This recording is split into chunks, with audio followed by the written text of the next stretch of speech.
Moral subjectivism is the belief that ethics is subjective and that it would depend on each individual person's beliefs on the matter.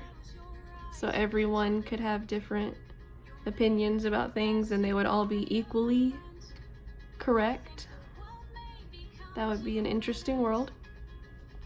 Just saying.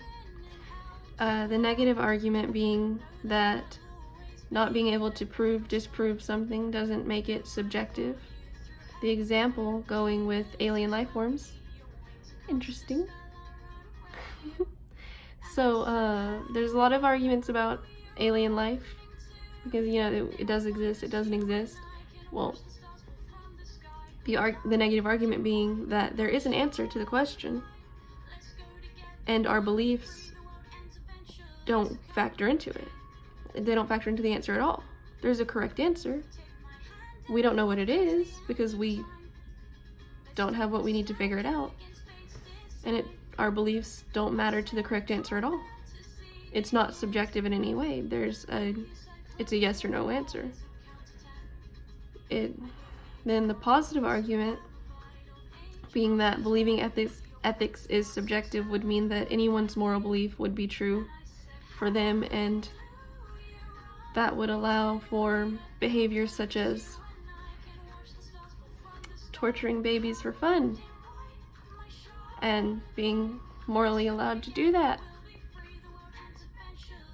What a world to live in. Would love to live in that world.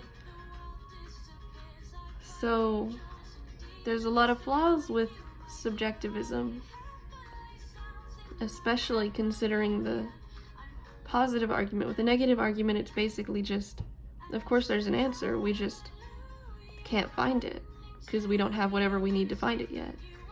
Like with the alien life forms, we just don't have whatever equipment we would need to go however far into space we would need to go to figure it out, wherever the alien life would be or wouldn't be. Simple enough, we just don't have what we need to figure it out. But with the positive argument, it's a little more complex and shows more of the flaws. The baby torture. Because it's, you know, if you leave everything up to the individual, then everyone would be doing whatever they wanted, saying that, well, morally it's fine. This is my moral code, and so I can do what I want. And if moral subjectivism were followed, then,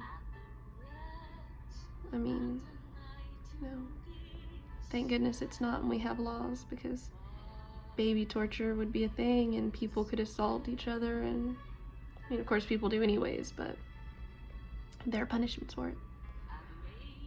Some things are just morally reprehensible and horrendous, and we know that. We tend to mostly collectively agree on at least a few of them. So there are some disagreements even on things such as baby torture sometimes, and that's alright. Okay then. But, you know, it's moral subjectivism is just really flawed because it leaves too much up to the individual, and individuals tend to be deeply flawed. And it's like with the negative argument, yeah, there's a right answer, we just don't have what we need to find it yet.